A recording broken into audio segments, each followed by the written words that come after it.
Ya, Langsung ya. ya, silakan Pak Bel. Bismillahirrahmanirrahim. Assalamualaikum warahmatullahi wabarakatuh. Waalaikumsalam warahmatullahi wabarakatuh. Jelas ya? Jelas, jelas. Alhamdulillahilladzi hadana li hadza wa ma kunna linahtadiya laula an hadanallah. Asyhadu an la ilaha illallah wa asyhadu anna Muhammadar Rasulullah. Yang saya hormati para pengurus PIP ya, BPKK, peserta sekalian, senang sekali hari ini malam ini bisa bersilaturahim ya. Di Indonesia, Jakarta masih sore nih. Di Sasar. Senang sekali bisa silaturahim ya dengan antum semua, karena dengan situasi pandemi ini di Indonesia juga kita senantiasa berharap senantiasa dalam lindungan Allah SWT, diberi kesehatan, kekuatan. Wakilah sekalian, hari ini topik yang disampaikan kami adalah tentang bagaimana menghadapi kejenuhan dalam rumah tangga. Ya, tentu saja di saat pandemi ini kita menghadapi yang namanya tantangan ya, ujian. Ditambah adanya COVID, tentu saja beban itu akan semakin berat. Namun lagi-lagi peran kita sebagai pasangan ini sangat menentukan bagaimana perjalanan rumah tangga kita ke depan. Mungkin bisa ditampilkan slide-nya ya. Nah, Bapak Ibu sekalian, dalam pernikahan tentu saja ada banyak ujian dalam kehidupan ini. Ada tantangan ya. Tidak ada rumah tangga yang tidak ada masalah. Ada di sini. Jadi kalau ada orang mengatakan rumah tangga yang tidak bermasalah, kemungkinan ada dua hal. Yang pertama, dia belum menikah, ya. Yang kedua, dia berbohong gitu ya. Karena memang dalam pernikahan itu tentu saja ada saja onak dan duri. Ada saja konflik, ada saja salah paham. Dan ini menjadi semua adalah bagian dari pembelajaran dari kita semua. Seperti materi-materi sebelumnya yang kami sampaikan dengan istri, tentu saja ini semua menjadi sebuah metode bagi kita bagaimana kita meningkatkan kemampuan kita dalam menghadapi masalah. Jadi kalau ada rumah tangga lalu bermasalah, ada dua kemungkinan. Yang pertama adalah masalahnya memang cukup besar. Yang kedua adalah hatinya sempit. Yang ketiga adalah ilmunya terbatas menghadapi masalah tersebut. Jadi terkadang masalah itu tidak besar, tetapi hati dan pikiran kita yang sempit. Ini membuat kita senantiasa akhirnya selalu menganggap masalah itu menjadi jurang-jurang pemisah kita. Bosan adalah suatu yang normal bagi setiap individu ya. Jadi tidak ada kita yang merasa bosan, kadang-kadang kita jenuh ya. Tetapi rasa bosan menjadi masalah apabila rasa kesal, bingung, tidak berdaya, semua emosi negatif yang menguasai Anda terkumpul dalam meledak ya. Tidak tersalurkan. Ini penting. Kenapa bosan? Karena memang dalam rutinitas itu ada saja tantangan, ada hambatan. Termasuk kita dalam beribadah ya.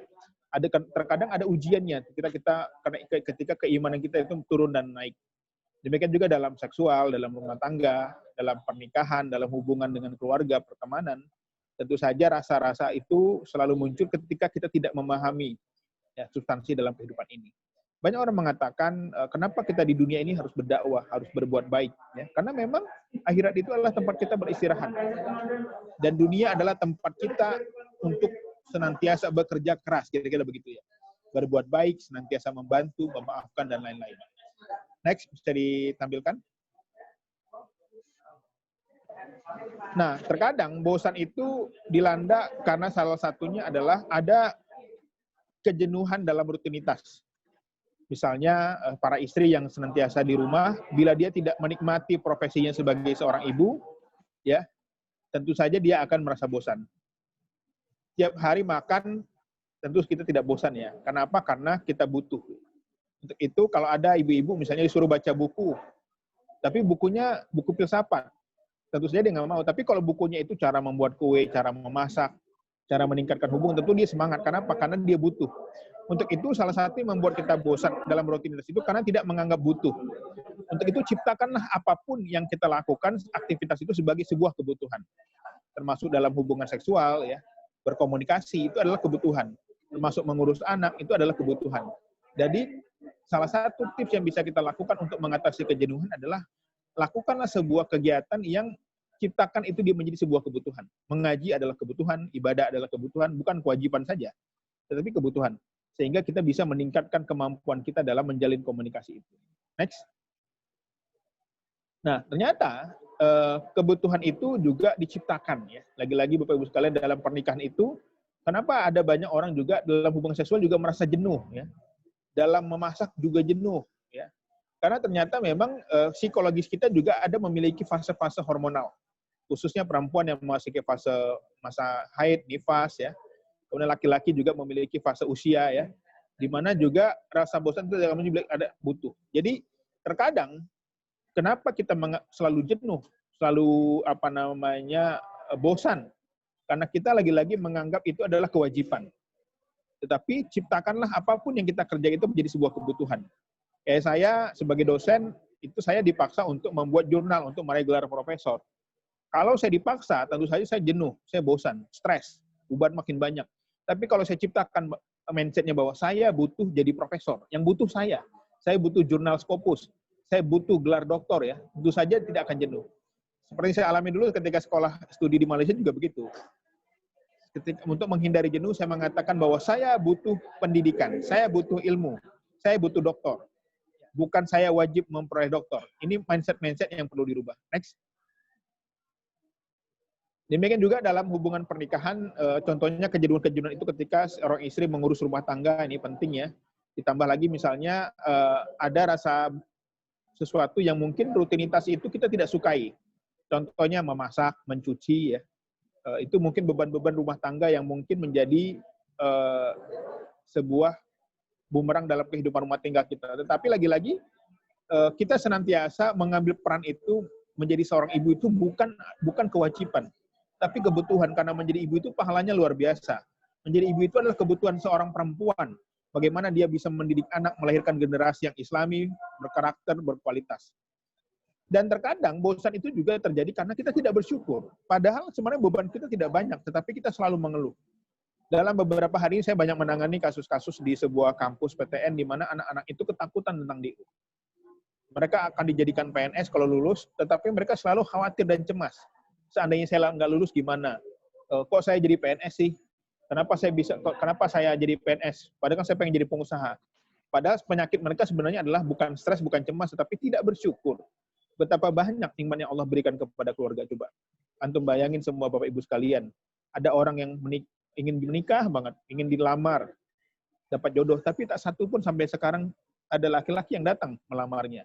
Padahal dia mungkin lebih cantik dari kita, dia lebih pintar dari kita. Ada orang menikah tapi nggak punya anak.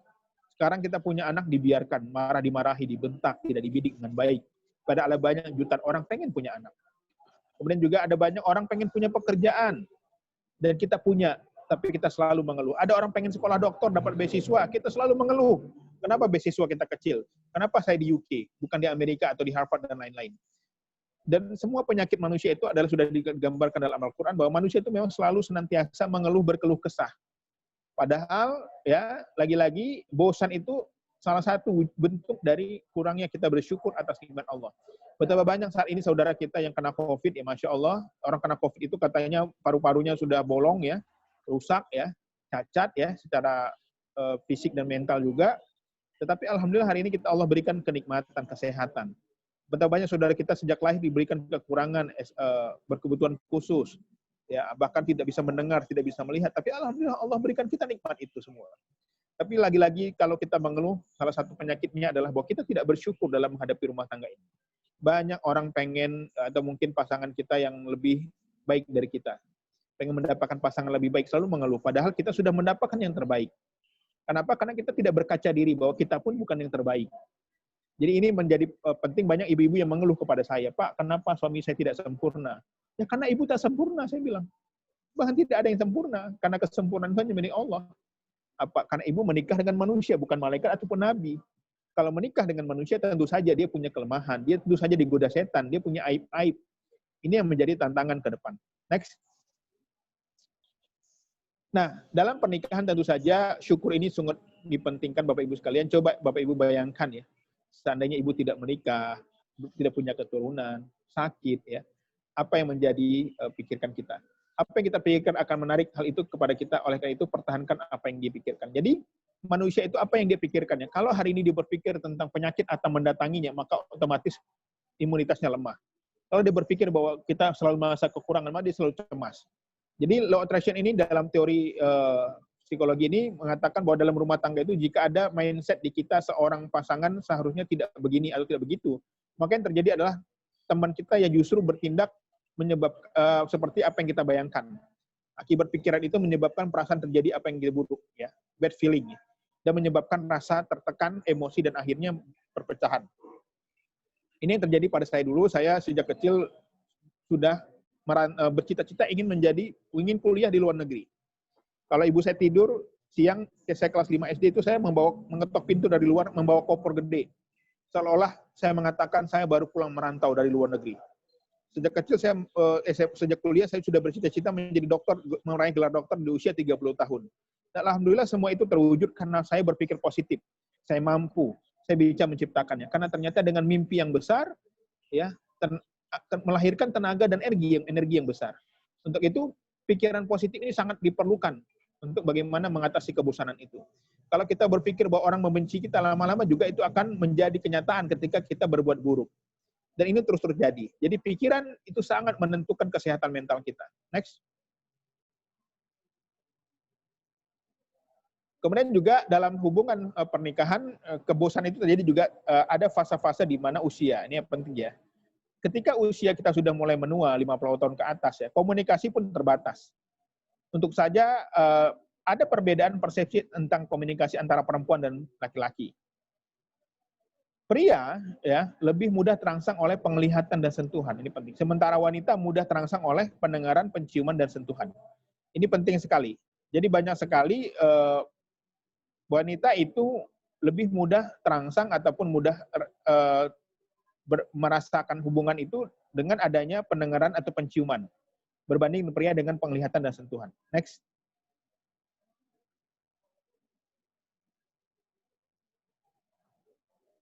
Selanjutnya. Nah, ada hukum psikologi, ya, sebuah teori dari teori cinta namanya segitiga, ya, triangulasi, ya. Yang pertama bahwa cinta itu terbangun dari 3 hal. Yang pertama keintiman, ini penting, ya. Keintiman itu apa? Melakukan aktivitas bersama, ya, kemanapun bersama, selalu mendukung bersama. Ini penting sekali dalam sebuah rumah tangga. Yang kedua adalah adanya gairah. Ya, adanya kreativitas, inovasi di dalam hubungan, kemudian ada komitmen. Nah, cinta yang baik adalah ketika keintiman, gairah, dan komitmen berupaya dipenuhi oleh suami dan istri ibarat memupuk tanaman. Ya, jadi cinta itu ibarat harus terus ditanam, dipupuk. Ibarat handphone juga harus di-upgrade, kira-kira gitu ya.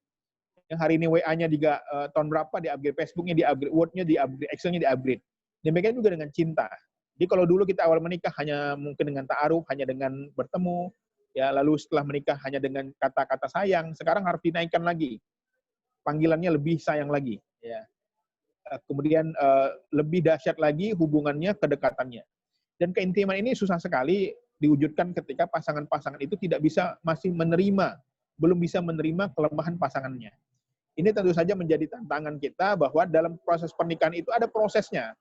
Banyak orang gagal tuh di 3 tahun pertama, di mana konflik-konflik awal, ya, kebutuhan dasar belum terpenuhi, kemudian ada hubungan mertua dan menantu, kemudian mereka akan kembali melesat setelah di usia pasca 10 tahun pernikahan, di mana kebutuhan dasar terpenuhi, anak-anak sudah mulai bisa besar, ya, mereka memperbaiki hubungan lebih mudah. Next.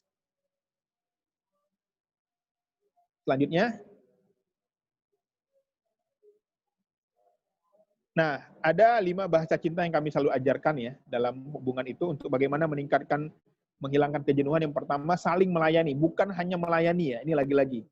Tetapi antara suami istri itu harus saling melayani, harus saling menyenangkan, ya. Banyak para istri selalu berpikiran bahwa saya kan harus melayani, padahal tidak. Dia pun punya hak mendapat pelayanan, ya, pasangan. Jadi banyak laki-laki itu ingin membayangkan ingin dilayani seperti raja. Tapi dia lupa bahwa raja itu menyediakan istana dan dayang-dayang buat permaisurinya, kira-kira gitu. Padahal untuk menjadi raja, ya, mendapat pelayanan prima itu dia menyediakan istana. Ini sudahlah rumahnya sempit, di gang sempit, terkadang ingin dilayani seperti raja. Dan kemudian juga melayani itu saling melayani, bukan hanya satu orang saja. Yang kedua adalah kata-kata yang menguatkan, ya. Maka di saat pandemi sering-seringlah berpelukan, ya. Sering-sering ketika istrinya capek, peluk dari belakang, ketika istrinya lelah, ya, bantulah dia. Ini terkadang susah sekali dipahami para lelaki bahwa seorang istri itu suka marah-marah terkadang karena lelah dan letih, capek. Antum bayangkan harus mencuci, harus menyetrika, harus menyiapkan makanan, ya, mencuci piring, ya. Saya walaupun belum bisa membantu istri saya sepenuhnya, minimum saya itu setiap saya makan, saya cuci piring sendiri. Sehingga tidak memberatkan istri saya. Itu minimum bantuan yang minimal yang bisa saya lakukan. Atau terkadang juga bosan itu terjadi karena beban berat ini. Terkadang uang ada, tapi banyak pasangan itu lebih menghemat dengan alasan untuk masa depan. Padahal sebenarnya uang yang diperoleh itu sebenarnya harus ada space untuk bagaimana mereka menikmati hidup, bagaimana untuk kesehatan, bagaimana untuk menjaga diri mereka, gizi mereka yang cukup. Kemudian adalah waktu yang berkualitas. Ini penting, bangunlah tabungan cinta, ya, sehingga walaupun dimanapun berada, mau tugas keluar kota kemanapun, ada tabungan cinta yang kuat. Khususnya pasangan-pasangan LDR, tabungan cinta itu penting. Karena banyak kasus keluhannya begini, ketika dia berjauhan, ya, ketika suaminya pulang, si istri malah sibuk kerja di rumah. Padahal dia harus menabung cinta, dia harus membangun. Saldo cintanya harus banyak. Jadi ketika suaminya pergi, dia tetap memiliki hubungan spesial, merasakan adanya saldo cintanya itu. Kemudian hadiah, ini penting, saling membeli hadiah, ya. Jadi ini penting bagaimana pasangan itu saling melengkapi. Makanya mohon maaf, para ibu saya tanya di sini, beda nggak antara uang belanja sama nafkah, Bu? Kalau Bapak gimana, Pak, moderator?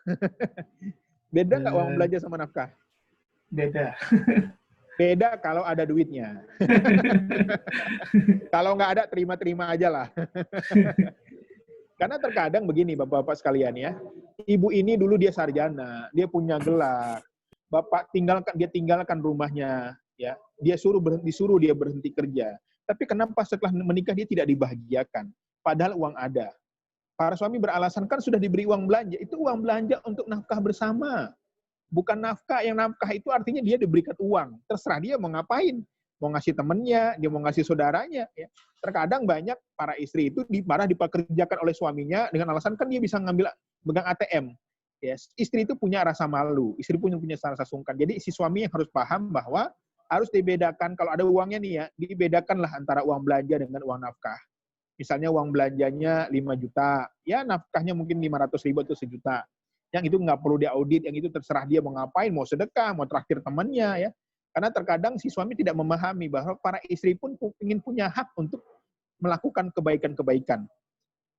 Next, selanjutnya, kemudian adalah sentuhan fisik, ini penting, ya, bagaimana sentuhan, bukan remesan, tapi sentuhan.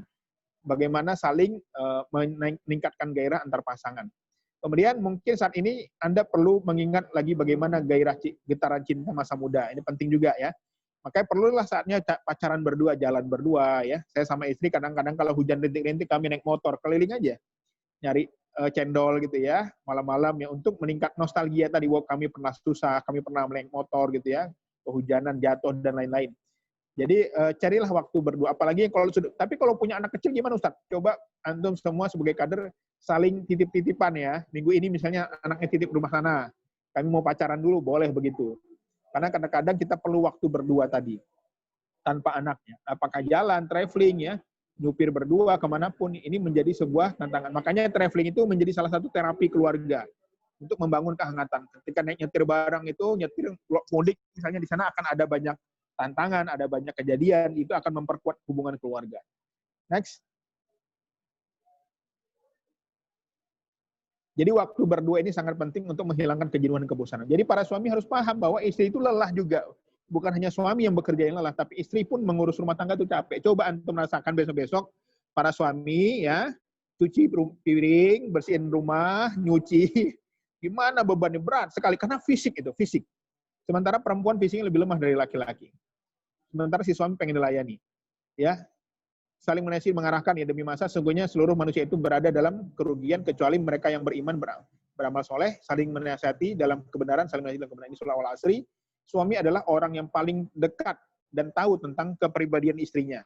Maka alangkah baiknya jika ia sendiri yang memberikan masukan dan nasihat kepada pasangannya agar sadar. Ini penting. Tetapi jangan mempermalukan pasangan kita. Terkadang kita menasehatinya, mengingatkannya di hadapan anak, di hadapan saudaranya, di hadapan mertuanya, di hadapan ibu kita, sehingga mempermalukan. Ini yang membuat para istri sakit hati. Kemudian juga namun juga harus diperhatikan oleh sang suami adalah agar bersikap lembut, sopan, bijaksana. Ini penting. Ya, makanya para akhwat nanti ibu-ibu yang anaknya mau ta'aruf, buatlah di CV ta'aruf itu apa? Anti kekerasan. Wah, gitu aja. Supaya si calon suaminya langsung dimatikan potensinya melakukan kekerasan. Saya seorang Orang gadis yang anti kekerasan, tidak suka dengan laki-laki yang keras. Wah, itu salah satu, karena kekerasan itu salah satu bagian bentuk kejahatan yang bisa dipidana. Next.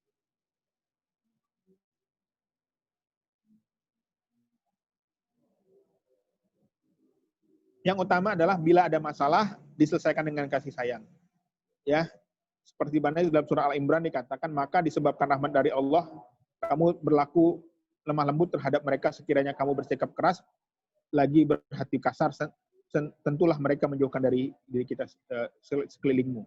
Jadi ini penting bagaimana pasangan-pasangan ya berlakulah lemah lembut. Karena ini sunnah Nabi juga, Nabi Muhammad SAW dalam kisahnya juga, orang yang dikenal sangat lemah lembut, sopan santun, menghargai pasangannya. Jadi lagi-lagi banyak sekali keluhan para istri itu yang dia direndahkan, diremehkan, dibentak, ya, dihina. Padahal dia dulu diminta baik-baik, ya datang ke rumah mertua, cium tangan, membawa martabak gitu ya, supaya direstui. Tapi kenapa dia setelah menikah, bahkan yang biaya pernikahannya orang tuanya, kenapa setelah menikah dia dimarahi, dia tidak dihargai, dia tidak dianggap. Rumah tangga itu ibarat pilot dan kopilot. Betul, pilot adalah pemimpin utama, tetapi dia punya kopilot. Mintalah pendapat kopilot kita. Bertanyalah, musyawarahkanlah ketika ingin mengambil keputusan. Next. Selanjutnya, tidak ada pasangan yang sempurna karena kita pun hanya manusia biasa. Untuk itu jangan cari kesempurnaan karena tidak akan pernah ada. Mau kawin 5 kali pun nggak akan ada pasangan yang sempurna. Karena itu kesempurnaan hanya milik Allah SWT. Dalam soal Tahrim juga dikatakan, ya ayyuhallazina amanu qu anfusakum wa ahlikum naro. Hai orang beriman, jagalah, pelihara dirimu dan keluargamu dari api neraka. Untuk itu, marilah kita senantiasa memberi contoh keteladanan, dan kita bisa menjaga diri kita dari api neraka. Jadi dapat saya sampaikan nanti selanjutnya istri saya, Bu Zizi, udah masuk ya?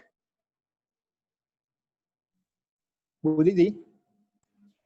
Ya, Assalamualaikum. Waalaikumsalam. Ya, silakan dilanjutkan ke istri saya. Ya. Terima kasih. Assalamualaikum warahmatullahi wabarakatuh. Waalaikumsalam warahmatullahi wabarakatuh. Silakan Bu Zizi. Assalamualaikum warahmatullahi wabarakatuh.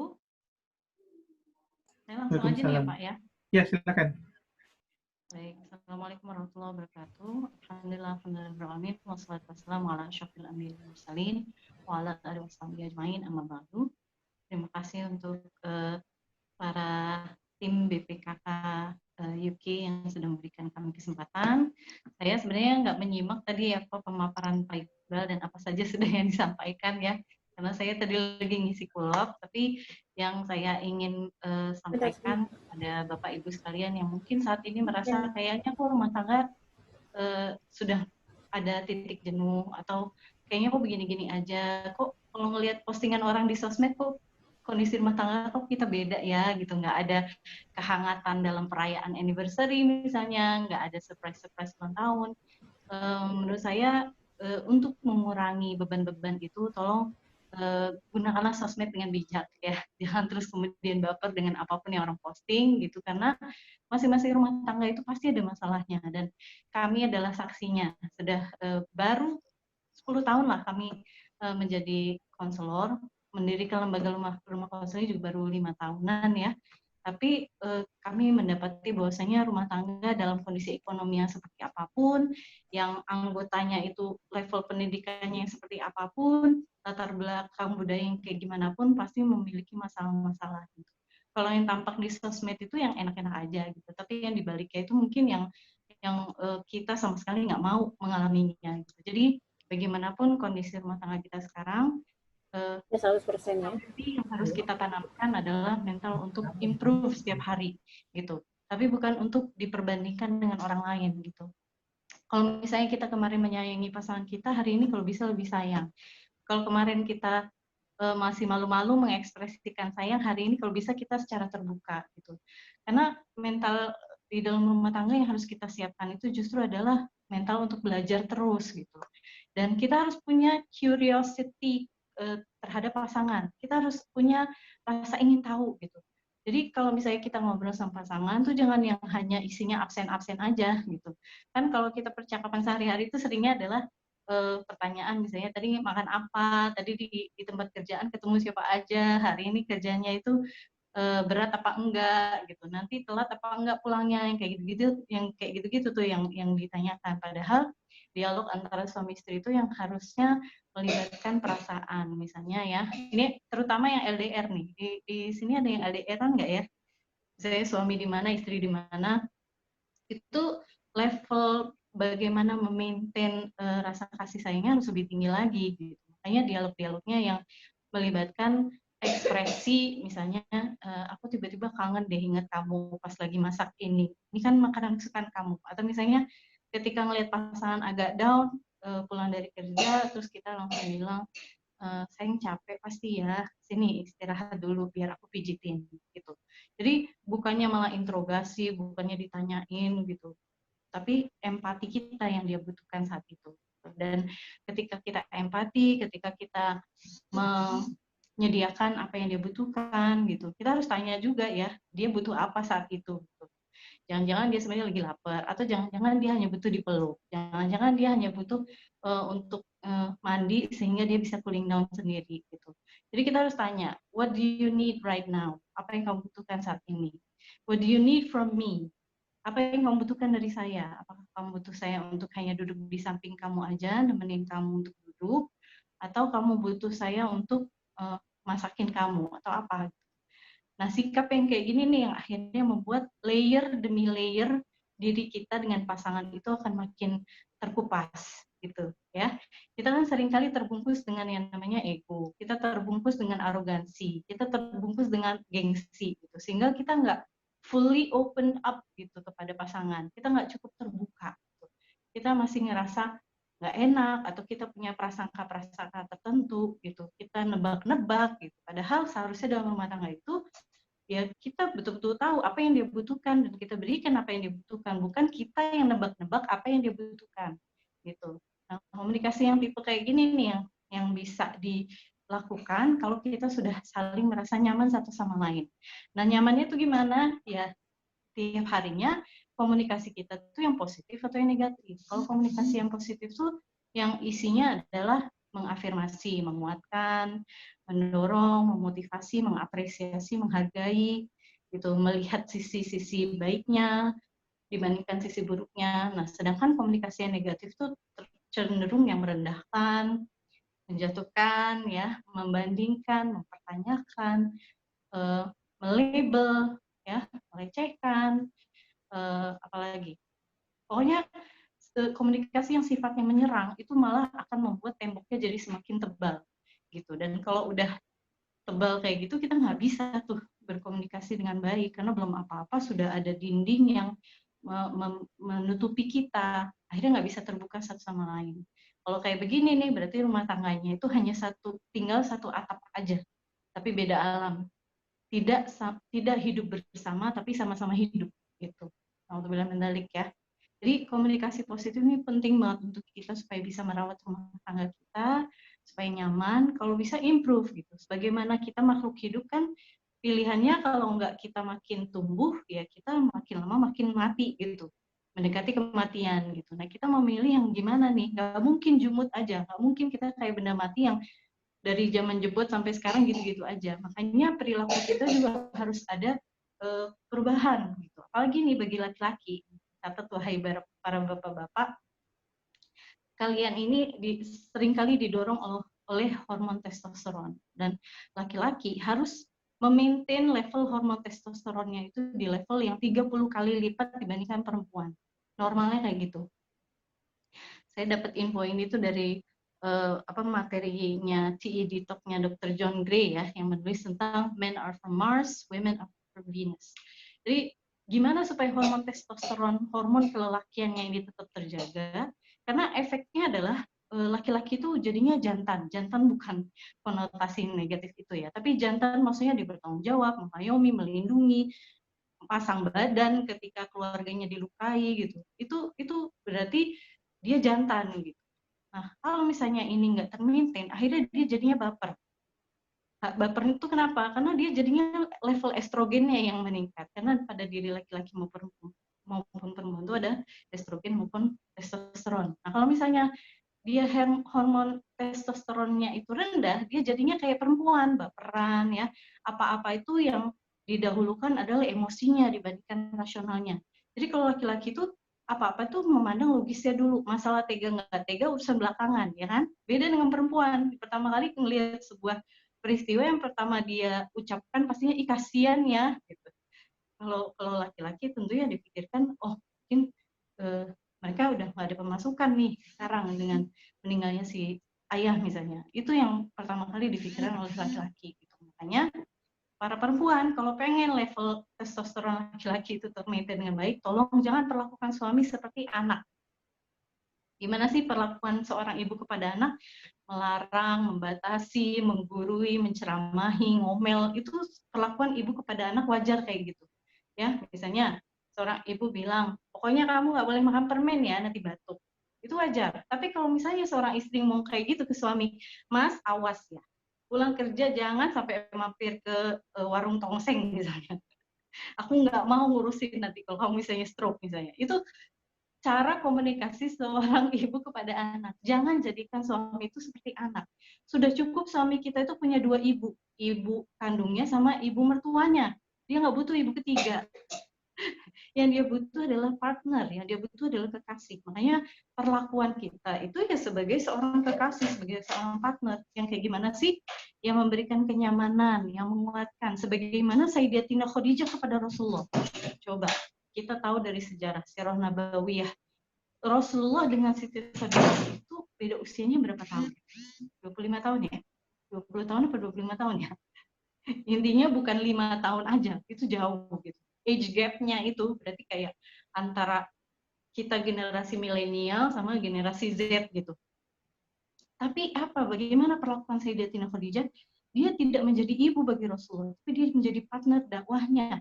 Ketika Rasulullah baru turun dari Gua Hira dalam kondisi gemeteran dan shock, ya, gemeteran, saking ketakutannya, bingung.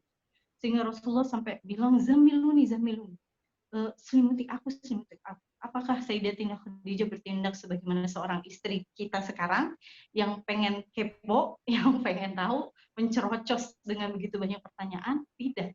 Yang Sayyidatina Khadijah lakukan adalah dia tenangkan Rasul dengan diselimutinya, dipeluknya. Sampai ketika Rasul udah merasa nyaman, akhirnya keluar aja sendiri semua cerita-cerita itu. Dan apa yang dia lakukan ketika Rasulullah sudah selesai bercerita? Sayyidatina Khadijah menenangkan dengan kata-kata motivasi. Engkau adalah orang yang baik, engkau adalah orang yang amin, engkau orang yang tidak pernah mencelakakan orang lain, Robmu tidak akan menyakitimu. Saya nggak ingat konteks jelasnya apa ya, karena saya nggak ingat banget detailnya kayak gimana, tapi kata-kata itu aja tuh udah menggetarkan banget bagi seorang laki-laki yang sedang butuh keteduhan, penguatan gitu. Nah, kita tinggal refleksi nih, kira-kira dalam rumah tangga kita sebagai istri sudah seperti itu, tidak? Ya, jadi ini harus diingat, wahai Bapak dan Ibu sekalian, komunikasi itu menjadi core yang sangat penting sekali dalam rumah tangga, karena kita manusia yang bicaranya itu sangat berharga gitu bagi pasangan kita. Gitu. Coba siapa di sini yang bisa menjamin kapan kita matinya? Pasti nggak ada yang tahu kan? Itu rahasia Allah. Makanya make the best of the remaining moments. Jadikan momen-momen sekarang nih, tiap harinya itu berharga, seakan-akan kayaknya besok tuh kita akan nggak tahu. Jangan-jangan kita nggak bangun besok gitu. Kita kan nggak tahu. Makanya kira-kira kenangan apa yang kira-kira mau ditinggalkan terakhir kali untuk pasangan kita, ya seharusnya adalah kata-kata yang positif, kata-kata yang baik. Kayak gitu. Ya. Nah, gimana sih caranya supaya pernikahan itu jadi hidup lagi? Jadi ada spark lagi, jadi ada getaran-getaran lagi. Coba Bapak Ibu ini deh, kapan terakhir kali tatap-tatapan dengan pasangan? Ya, kalau natap layar monitor pastinya kita kuat berjam-jam gitu. Tapi kalau tatap-tatapan dengan pasangan, saya rasa kita udah merasa jenuh atau apa gitu. Padahal tatapan itu dari situlah emosi kita bisa berbicara. Gitu. Hal-hal gestur-gestur sederhana yang kayak gitu tuh yang seringkali dilupakan gitu dalam kehidupan berumah tangga. Tersenyum kepada pasangan, membelai tanpa ada tendensi seksual misalnya. Kalau bapak-bapak tuh kan nyoleknya kalau pengen misalnya ada keinginan untuk ngajak ke tempat tidur misalnya. Padahal perempuan juga butuh belayan gitu.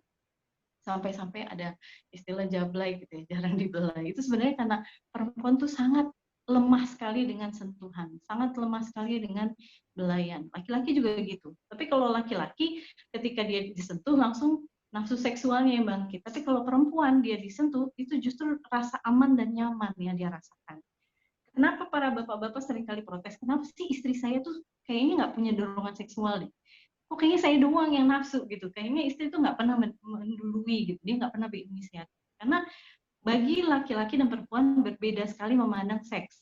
Kalau bagi laki-laki, seks itu adalah sesuatu yang recreational activity, aktivitas yang bisa menghilangkan kegalauan, yang bisa menyenangkan gitu. Setelah melakukannya itu jadinya rileks. Makanya banyak istri protes, kenapa sih setelah ibadah ya, saya memakai istilah ibadah, kenapa sih setelah ibadah itu suami langsung tidur gitu. Padahal istri pengennya ngobrol. Istri udah nyerocos panjang lebar, ternyata suami ngorok gitu. Itu mengesalkan bagi istri. Yang istri nggak pahami adalah ketika dia sudah rilis ya, tensinya itu sudah rilis, maka endorfin lah yang keluar. Endorfin itu hormon kenyamanan gitu. Jadinya ya dia tidur gitu. Nah, beda dengan perempuan. Kalau perempuan memandang seks itu dia harus nyaman dulu, baru dia bisa berhubungan seks kayak gitu. Jadi para laki-laki gimana dong caranya untuk supaya ketemu di tengah? Ya berarti para laki-laki harus menyamankan istrinya dulu supaya dia bisa ada dorongan gitu. Makanya foreplay bagi perempuan itu sangat-sangat penting sekali. Laki-laki itu kan kayak ada tombol switch on dan off-nya. Kalau misalnya dia sedang ada dorongan ya udah gitu, langsung aja lakukan. Masukkan bola ke dalam gawang gitu. Kalau perempuan nggak bisa kayak gitu. Foreplay-nya harus hangat, harus sensual, dan harus menyamankan. Bukan sesuatu yang degrading atau merendahkan atau sesuatu yang kotor gitu sehingga membuat dia malahnya jadi membangun tembok gitu, malah jadinya dia nggak merasa aman gitu. Makanya ini harus diperhatikan. Nah, gimana nih? Balik lagi ke pertanyaan, gimana caranya supaya membangun lagi pernikahan supaya ada spark-nya? Pertama, ingat dulu niat nikahnya itu karena apa sih? Yang dulu kita bikin di CV itu yang kita tulis itu apa? Visi misinya apa gitu? Jangan-jangan itu semua cuma ya, tolong di-accept dulu ya, semua udah di-accept. Halo, suara saya kedengaran kan? Ya, terdengar. Tadi ada yang ya. Baik. Kenapa kita menikah? Ingat dulu Pak, wahai para suami, selain nikahnya itu kan pengen menghindari diri dari perbuatan maksiat, apa tuh niatan kita ketika dulu pas lamaran, ketika dulu khitbah, ketika dulu mendengar tausiah, ketika di atas pelaminan, impian-impiannya apa gitu. Jadi kalau kayak gitu-gitu tuh harusnya sering kita obrolin bersama pasangan. Yang dulu waktu ta'aruf tuh kamu mikirnya apa sih tentang aku misalnya. Yang waktu dulu kita baru nikah, kamu gimana sih perasaannya gitu. Pembahasan-pembahasan yang kayak gini nih yang akan menambah keuuan di dalam bahasanya ya. Anak-anak sekarang mau menambah gerget-gerget gitu di dalam rumah tangga sehingga kita akan flashback, sehingga kita akan ingat sudah sejauh mana kita sudah improve gitu. Kalau kita balik lagi ke masa lalu kan kita jadi bisa mengukur gitu. Wah dulu kita nggak tahu apa-apa ya. Wah dulu kita komunikasinya jelek banget ya. Wah dulu kita sering ngambek-ngambekan ya gitu. Sehingga ketika sekarang kita bisa menertawakan kembali gitu kesalahan-kesalahan yang dulu kita pernah lakukan bersama. Ya. Kemudian yang kedua, evaluasi aja apa yang sudah kita lakukan selama ini, pencapaian-pencapaian kita, kemudian kebiasaan-kebiasaan kita yang kayaknya nggak baik deh kalau kita lanjutkan. Dan ini harus betul-betul membahasnya dalam kondisi yang nyaman ya. Saya menganjurkan kepada Bapak Ibu sekalian, kalau ngomongin yang berat-berat di dalam rumah tangga, apalagi ngomongin tentang hal-hal yang berat, misalnya evaluasi ya, tolong jangan dilakukan di 5 waktu haram ini. 5 waktu haram bukan secara syar'i ya, tapi menurut psikologi. Pertama, jangan pas lagi lelah, lapar, ngantuk, ketika perhatian sedang terbagi, maupun yang terakhir ketika sedang libido. Ya, kenapa? Ketika kebutuhan fisiologis kita itu lagi harus dipenuhi, kita jadi nggak bisa berpikir jernih. Gitu. Yang ada kita cenderung emosional. Jadi supaya komunikasi sehat, perhatikan 5 waktu ini. Dan kalau kita mau berbicara sesuatu yang penting pada pasangan, biasakan untuk kita respect pada pasangan. Kalau misalnya kita mau bicara, ya tatap matanya. tubuh kita yang harus mengarah ke dia gitu. Jangan sampai kita megang HP atau diselingi nonton TV atau sambil di depan laptop gitu. Itu berarti kita nggak cukup respect dengan pasangan kita. Makanya sebelum kita komunikasi yang berat-berat, minta waktu kepada pasangan yang ada sesuatu yang mau saya bicarakan nih, kayaknya penting banget untuk kita bahas berdua. Kamu ada waktu nggak sore ini misalnya? Karena kita berarti respect terhadap kesibukan pasangan kita gitu. Jadi kita minta waktunya. Ya. Nah, kemudian yang terakhir, komunikasi untuk selalunya saling menguatkan. Ketika siapa yang sedang lemah di dalam rumah tangga, salah satunya yang harus menguatkan. Ketika yang satu sedang melenceng jalurnya, entah itu dia mungkin ada indikasi selingkuh misalnya, atau dia melakukan kesalahan-kesalahan, kehilafan-kehilafan dalam pekerjaan, misalnya korupsi atau apa, pasangannya lah yang jangan sampai melemahkan pegangan. Tarik dia, bimbing dia, dan ingatkan terus kayak gitu. Ya, mungkin itu aja Bapak Ibu sekalian. Mohon maaf kalau ada kelancangan dan kehilapan. Ya, terima kasih Pak Iqbal dan Bu Zizi atas materinya. Tadi ada beberapa hal penting yang perlu kita catat. Poin-poinnya tadi tentang kejenuhan dalam pernikahan, penyebabnya antara lain kurangnya merasa butuh, kemudian kurang bersyukur, hati yang sempit, dan juga tadi ada tips-tips dari Bu Zizi bagaimana kita perlu saling menguatkan, memperbaiki komunikasi, saling melayani, saling menguatkan, ya. Silakan kepada bapak-bapak atau ibu-ibu yang ingin bertanya bisa menyampaikan pertanyaannya melalui chat grup. Ini sudah ada beberapa pertanyaan, mungkin nanti bisa dijawab Bu Zizi atau Pak Iqbal. Yang pertama pertanyaannya ini yang private melalui email. Pertanyaan pertama, mau bertanya terkait bincang keluarga. Kami sudah menikah 8 tahun, belum dikaruniai anak. Jujur, dalam diri saya ada kekhawatiran akan ujung pernikahan ini. Saya dan suami masih menikmati dengan keadaan ini sebenarnya, namun keluarga, terutama keluarga suami, cukup menekan agar kami punya keturunan. Dan saya merasa tertekan, namun bingung harus bagaimana. Jenuh dan hambar sudah saya rasakan. Saya dan suami bekerja pagi pulang petang, membuat saya jenuh terkadang. Mohon saran untuk mengatasi perasaan tertekan dan kejenuhan ini. Itu pertanyaan pertama. Bagusnya bagaimana? Apakah ingin dijawab langsung atau dikumpulkan pertanyaannya?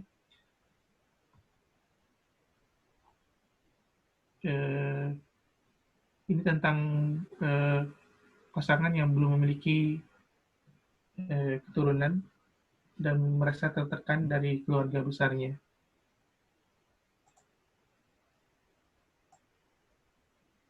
Kemudian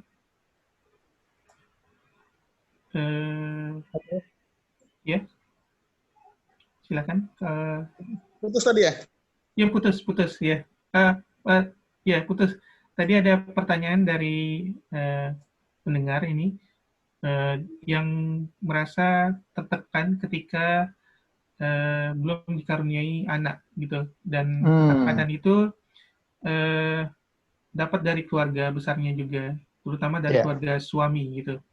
Nah, bagaimana tipsnya supaya tidak merasa tertekan dan menjadi jenuh gitu? Mereka sibuk dengan kerja pagi pulang petang gitu. Ya, saya kira terima kasih atas pertanyaannya. Jadi memang ini banyak dialami oleh banyak orang ya, bukan hanya ibu saja. Tapi menurut saya memang dalam situasi ini memiliki keturunan itu sebenarnya adalah titipan ya, anugerah ya. Artinya kita tidak bisa memaksakan ya, tetapi perlu ada usaha. Yang pertama ada usaha dulu deh. Saya kira kalau keluarga besar melihat ada usaha yang maksimal, berupaya ya, berubah perilaku, ya, yang mungkin awalnya terlalu sibuk mengurangi ya, ada program, saya kira keluarga besar juga akan mereda. Tetapi kalau kita kayak tidak punya rasa peduli, tidak punya rasa keterikatan tentang hal itu membuat mungkin mereka semakin mengkhawatirkan. Jadi tekanan itu sebenarnya dalam konteks psikologi ada dua hal. Yang pertama memang tekanan yang besar, yang kedua sikap kita menghadapi tekanan itu. Terkadang orang sebenarnya biasa aja, cuman kita menganggap, kok serius banget nih gitu loh. Jadi menurut saya di saat-saat begini perlu yang namanya bebal, ya, yang namanya berani malu gitu ya, yang pura-pura bego, yang cuek gitu ya. Ini salah satu kelebihan istri saya. Istri saya itu kelebihannya adalah pelupa. Jadi saya ngomong apa kemarin menyakiti, dia lupa. Jadi ada saat-saat begini, ada saatnya pelupa itu adalah positif ya. Melupakan, memaafkan, ya, itu penting. Jadi apapun hinaan orang kepada kita, rendahan, itu adalah pahala kok. Kenapa kita marah? Dihina, disakiti, direndahkan ya. Hari ini saya mendapat quote yang bagus dari Anwar Ibrahim ya. Ini saya bacakan quote-nya itu ya, tentang bagaimana, apa namanya, Pak Anwar bilang gini, jika kejahatan itu dibalas dengan kejahatan, maka itu adalah satu dendam. Jika kebaikan itu dibalas dengan kejahatan, maka itu adalah kehinaan. Tapi jika kejahatan itu dibalas kebaikan, maka itu adalah kemuliaan. Luar biasa. Ketika kejahatan kita balas dengan kemuliaan, itu ada dengan kebaikan, itu adalah kemuliaan. Jadi apapun orang yang menghina kita, merendahkan kita, menyindir kita, balas dengan hadiah. Siapa yang menyindir, menyakiti, kasih hadiah. Itu adalah kemuliaan ya. Dan itu adalah akhlak yang mungkin harus kita tunjukkan. Kadang-kadang kita puluhan tahun tarbiyah, terkadang untuk masalah begini aja kita nggak bisa, harus belajar sama anak TK terkadang gitu loh. Yang bisa memaafkan temannya, yang berlapang dada, yang berbesar hati, ya itu mudah sekali. Jadi menurut saya memang usaha harus ada, berdoa ya, kalau sudah berusaha berdoa, bismillahirrahmanirrahim, la haula wala quwata illa billahil aliyil azim. Demikian jawaban saya. Iya, mungkin kita lanjut ke pertanyaan kedua. Semoga tadi jelas untuk penanya bisa diterapkan mungkin dengan bebal. Ya, kemudian kita ke pertanyaan kedua ini tentang inner child pada diri seseorang. Apa dampaknya hal tersebut bagi perkembangannya, kepribadian seseorang, dan efeknya untuk hubungan dengan pasangan? Bagaimana menyikapinya? Mungkin ini rasa kanak-kanak dalam diri pasangan. Betul. Bagaimana ketika kita menghadapi ketika pasangan kita kekanak-kanakan gitu mungkin pertanyaannya. Ya, jadi saya kira kalau soal inner child semua orang punya. Tapi ada orang yang nggak menganggapnya tuh. Ada orang yang santai aja tuh, yang dia nggak ingat pelupa tadi. Bahkan lebih sehat. Jadi terkadang inner child itu muncul di saat-saat kita sedang tertekan. Satu hari ada seorang ikhwah yang WA saya, minta ketemu. Saya nggak bisa, saya bilang, ini lagi COVID, saya bilang. Kenapa? Saya bilang, saya gagal bisnis. Bertahun-tahun saya numpang hidup sama istri. Apakah ada hubungan sama inner child saya? Wah, saya dulu, orang tua saya suka mukulin saya, segala macam, dihubung-hubungkan lah ya. Saya bilang tidak. Saya bilang, tidak ada. Semua itu karena antum rezekinya belum dikerbui aja.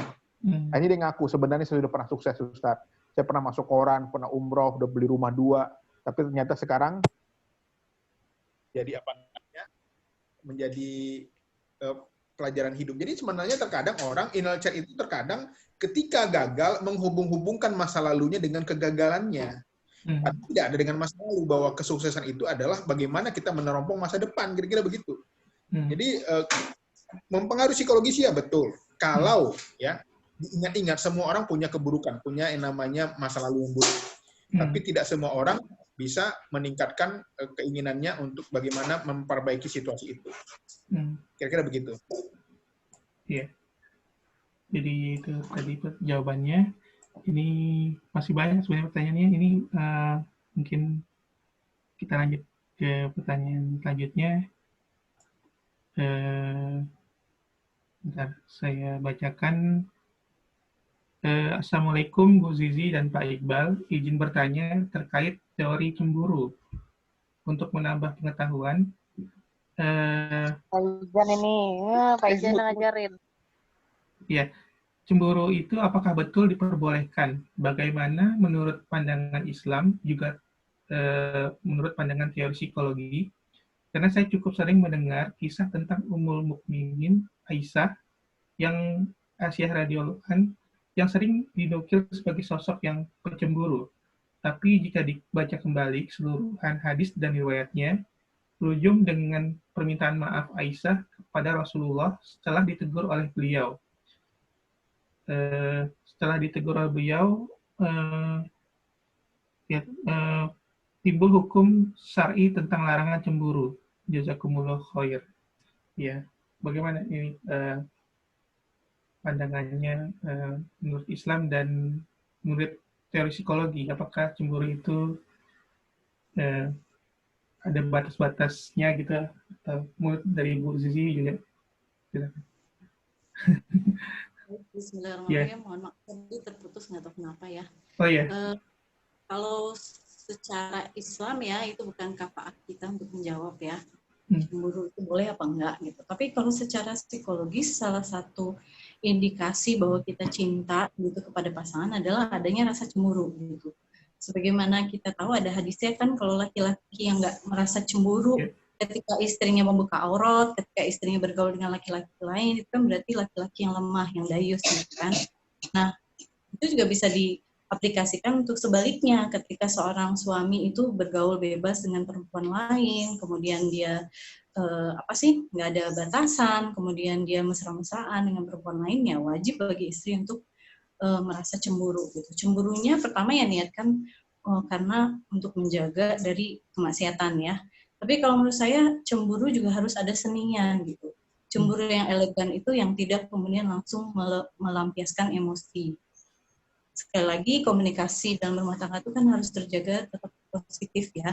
Alih-alih kita berusaha menyerang pasangan dengan mengatakan bahwasanya kamu tuh nggak tahu malu ya bergaul sama orang gitu, sama perempuan nyampur-nyampur sampai malam gitu. Itu kan kata-kata yang menjatuhkan gitu. Kenapa nggak pakai kata-kata yang positif, misalnya yang aku sedih deh kalau misalnya ngelihat kamu kayaknya bergaulnya bebas kayak gitu. Bisa nggak lain kali kalau misalnya ketika ngumpul itu kamu agak jauhan dikit dari perempuan-perempuan itu misalnya. Aku cemburu nih gitu. Itu kan kata-kata yang lebih positif lah, menunjukkan sisi kerapuhan kita, bahwasanya kita tuh cemburu, bahwasanya kita sedih gitu kan. Nah, seringkali ketika kita masih di banyak lapisan ego kita yang keluar malah marah-marah gitu.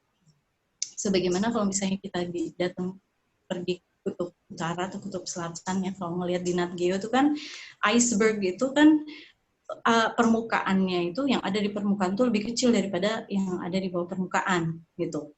Nah, yang di atas permukaan itu cenderungnya ketika kita sedang diliputi emosi, yang keluar adalah anger, kemarahan. Tapi sebenarnya anger itu menyembunyikan berbagai macam perasaan yang kompleks di bawahnya gitu. Bisa merasa tidak dipedulikan, tidak dihargai, tidak didengarkan, tidak ditatap, gitu kan. Itu adalah perasaan-perasaan yang seringkali tersembunyi di balik anger, kemarahan. Nah, dalam kondisi cemburu ini juga kita harus terbuka aja bilang bahwasanya yang aku cemburu deh ngeliat kamu ini sama ini. Aku khawatir nanti kamunya malah kebablasan, atau aku khawatir nanti perempuan itu yang jadinya malah salah paham gitu. Ya, jadi buka aja gitu. Secara positif aja bilang bahwasanya aku lebih ngerasa nyaman ketika kamu melakukannya dengan cara ini dan ini. Gitu. Jadi sarannya itu langsung solutif gitu, bukannya cuma melampiaskan aja perasaan kita kayak gitu. Wallahu a'lam bishawab. Ya, jazakallah Bu Zizi tadi atas jawabannya. Kemudian ini ada pertanyaan lagi, anonim.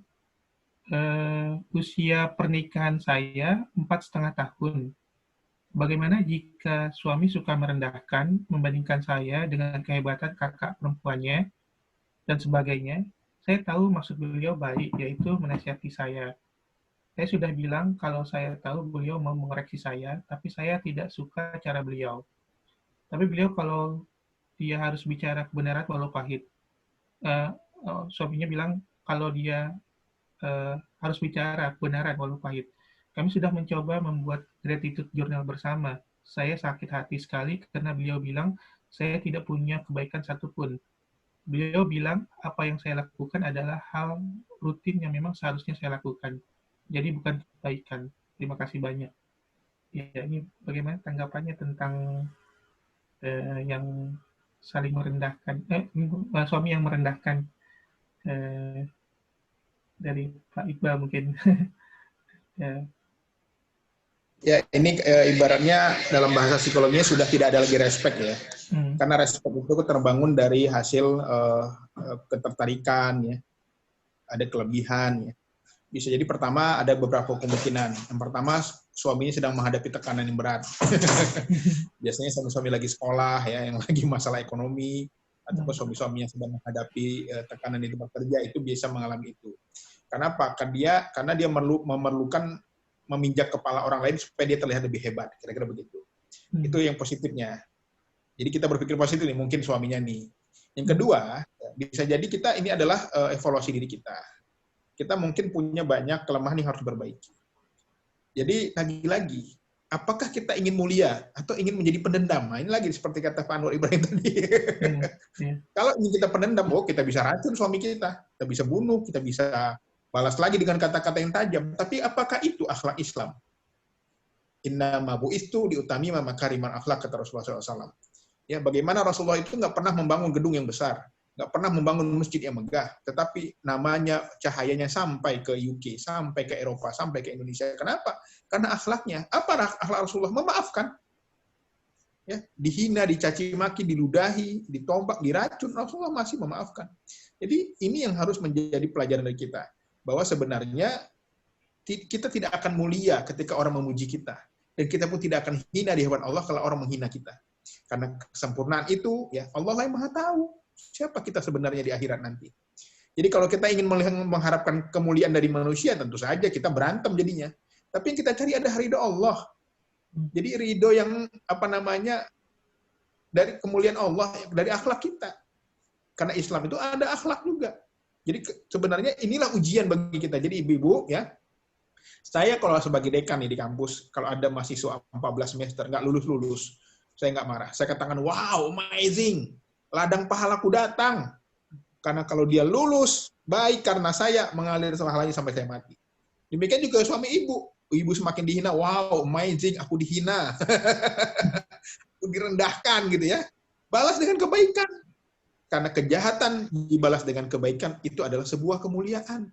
Nanti lama-lama dia akan tersentuh sendiri. Saya kalau ada mahasiswa di kelas kotor, saya datang, saya nggak akan marah. Saya ambil sapu, saya kutip sendiri sampahnya. Lama-lama mahasiswa saya malu. Lama-lama dia pun mengikuti apa yang saya lakukan. Begitu juga dengan akhlak itu.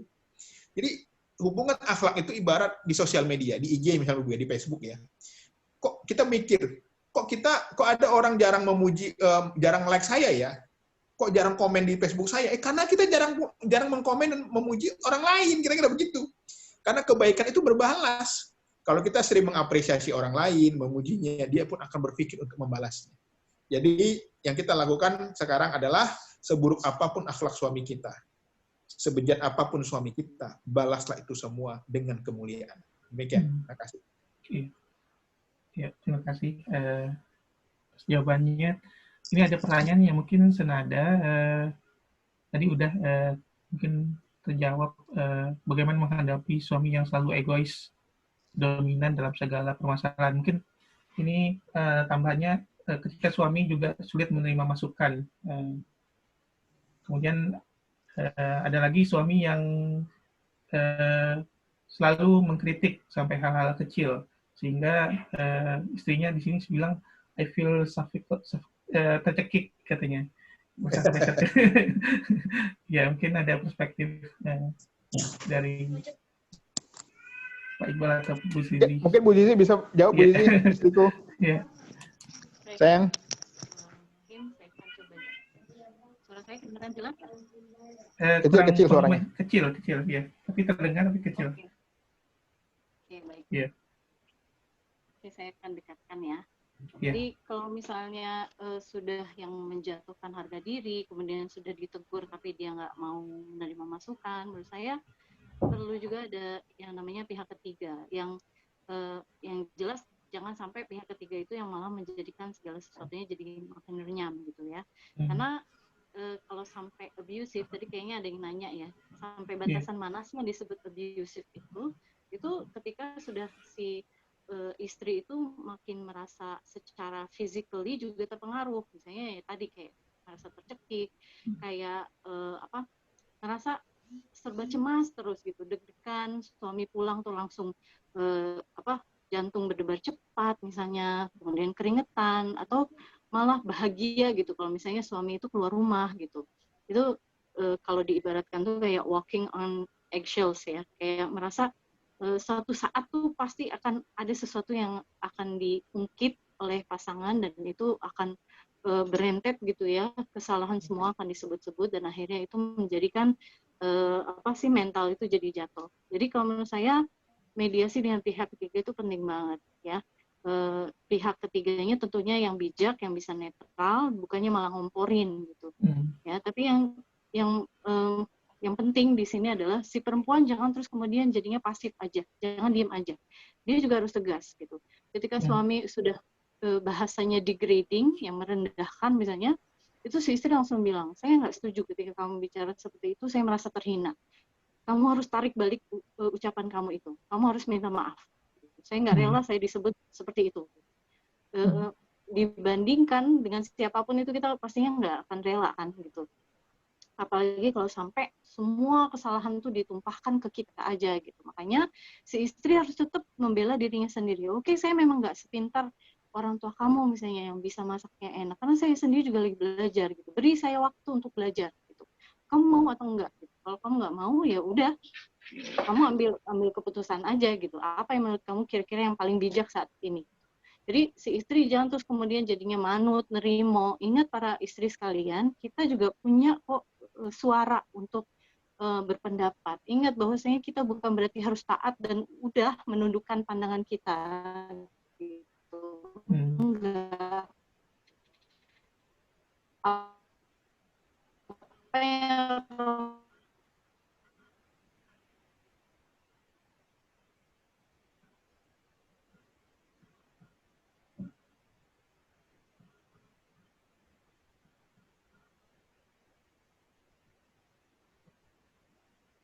terputus ya suaranya, Bu Zizi. Oke. Iya. Mungkin saya coba lanjutkan ya. Ada bisa ya? Terpampang jabatan itu memang sangat rentan sekali dengan masalah-masalah dalam adaptasi. Husnuzon dulu ya, bisa jadi karena kalian belum menemukan pola komunikasi yang sehat. Ya, kalian masih membawa ego masing-masing. Kalian masih berselimut dengan bagaimana latar belakang keluarga kalian yang sangat berbeda gitu. Tapi pelan-pelan gitu, kalau misalnya kita itu mendatangi pasangan kita dengan cara yang menyamankan gitu, pelan-pelan itu semua akan terbuka tuh selimut-selimut itu gitu. Tapi kalau untuk masalah perilaku atau perkataan yang mulai abusive seperti ini, tolong jangan tinggal diam ya. Adukan itu, entah itu kepada keluarganya atau kepada ustadz atau kepada siapalah. Kalau misalnya di UK mungkin ada masjid atau Islamic Center atau counseling center kali ya gitu. Atau di sini di BPKK mungkin ada yang bisa menengahi gitu. Jangan sampai itu dibiarkan gitu aja. Wallahu a'lam bishawab. Ada tambahan dari Pak Iqbal? Ya, mungkin saya sedikit tambahkan ya. Ini memang banyak kasus ya, di mana suami-suami yang tidak bertanggung jawab, suami-suami yang tidak memberi nafkah. Lagi-lagi ini adalah pilihannya. Lagi-lagi makanya pelajaran penting dari kita sekarang, nanti kalau anak-anak kita mau menikah, berpahit-pahit lah. Ada seorang akhwat yang bagus sekali, dia minta ingin saya jodohkan gitu dengan seseorang, di CV-nya bagus. Saya anti kekerasan. Saya tidak suka laki-laki yang melakukan kekerasan. Itu luar biasa. Dari awal sudah set, jangan kalah set dari awal. Ya, makanya kalau saya kebetulan orang Minang ya, lahir di Medan itu jarang sekali perempuan jadi korban kekerasan. Begitu ditampar suaminya, cepret, istrinya nggak nangis. Dia langsung ke dapur, ngambil golok. Suaminya dikejar pakai golok. Dan besok-besok suaminya nggak berani lagi. Karena kalau salah set dari awal, semakin kita dipukul, kita nangis, ketakutan, disitulah orang yang sakit jiwa itu akan merasa puas. Jadi target orang-orang yang melakukan kekerasan itu adalah karena dia ingin kita takut. Untuk itu jangan takut, kira-kira begitu. Karena lagi-lagi apabila sudah melakukan kekerasan fisik, ya, atau zina, selingkuh sampai berzina, yang harus dilakukan adalah melaporkan kepada wali kita. Kita punya ayah, punya abang, punya kakak, laporkan. Nanti dia akan dipanggil, ibaratnya off dulu nih, ibaratnya istirahat dulu, oke, kita pulang dulu ke rumah orang tua kita, dia dipanggil, dimusyawarahkan. Kalau dia mau berubah, oke lanjut. Tapi kalau dia tidak bisa, makanya dalam Islam, saya melihat keindahan Islam di balik dibolehkannya cerai dalam Islam. Karena saya menangani kasus di agama Katolik, Masya Allah, suaminya pecandu narkoba, penjudi, pemabuk, nggak pernah memberi nafkah, dipukulin setiap hari, tidak boleh cerai, sampai mati. Harus menerima, bayangin coba. Tapi Islam memberi jalan. Karena ada orang yang sakit jiwa memang, ada orang yang memang pemabuk, ada yang istrinya mau disodomi coba. Apakah tidak boleh cerai? Boleh. Karena itu menyebabkan gangguan kesehatan dan dan dilarang agama gitu loh. Ada istrinya disuruh jual narkoba, ada istrinya disuruh mabuk. Ada yang istrinya sebelum berhubungan seksual itu harus melakukan macam-macam yang itu menurut saya itu melanggar hak asasi seorang perempuan, merendahkan perempuan, diikat segala macam. Itu gangguan kejiwaan, dipukulin. Apakah nggak boleh cerai? Boleh, asalkan alasannya syar'i. Jadi lagi-lagi tidak selamanya cerai itu buruk. Tidak selamanya cerai itu tidak bahagia. Ada orang cerai bahagia, tinggal bagaimana dia menyelesaikan persoalannya, khususnya pada anak ini lagi-lagi. Masalah terbesar masalah cerai itu adalah pada. Kalau dia nggak punya anak itu selesai saya kira. Tapi yang terberat itu adalah dampak cerai kepada anak. Anak yang agar bisa menerima kenyataan pertama komunikasikan, sampaikan. Abi Umi sayang kalian di konseling ya. Kalau ada fasilitator sampaikan bahwa kami ini berpisah demi kebaikan, ya kan? Jangan khawatir, you are safe ya, kehidupanmu terjamin, pendidikanmu terjamin, ya kan? Tinggal makanya jangan melibatkan anak dalam konflik. Kebanyakan perempuan itu adalah ketika konflik dengan suaminya, dia mengajak anaknya memusuhi pasangannya. Karena memusuhi ayah menyebabkan dampak psikologis pada anak. Demikian juga ayah, jangan memberikan penjelekan ibu di hadapan anaknya. Jadi sampaikan kami baik-baik gitu ya. Jadi dari awal edukasi, dari awal bahwa pernikahan itu ada namanya pisah, ada cerai dan lain-lain. Ya, ada kawin lagi segala macam. Jadi lain-lain ini menjadi tantangan. Nah, kalau istri-istri yang mengajak konflik ini melibatkan anak-anak, itu akhirnya banyak anak-anak tidak respect kepada pasangannya. Saya kira demikian. Terima kasih. Ya, kemudian ini ada pertanyaan selanjutnya. Guyonan yang sering saya dengar dari bapak-bapak adalah seperti ini. Lebih baik minta maaf daripada minta izin. Bagaimana menurut Pak Iqbal dan Bu Zizi terhadap hal tersebut, terutama dalam hal hubungan menjaga keharmonisan rumah tangga? Itu bapak-bapak yang ngomong gitu nggak berani aja itu. Kalau dia berani nggak perlu guyon, langsung action. Jadi begini ya, ini soal kawin lagi nih kami udah banyak nanganin kasus lah. Selagi istri pertama tidak setuju, jangan, itu kuncinya. Jangan. Karena si istri kalau nggak setuju, dia membawa kemana-mana masalah ini. Kepada keluarga besarnya, kepada anaknya. Dan rame, rusuh gitu ya. Jadi gimana caranya Ustaz? Caranya amankan istri dulu. Edukasi. Karena apa? Karena dalam Islam, hukum negara, ya tidak boleh menikah tanpa izin istri. Ya, itu aja kuncinya. Walaupun begitu pakai materai 6.000, aku menyetujui suamiku kawin lagi. Begitu hakimnya lihat, bolong suratnya. Karena dipaksa. Jadi dalam Islam menikah lagi boleh, tetapi ada syarat dan ketentuan berlaku.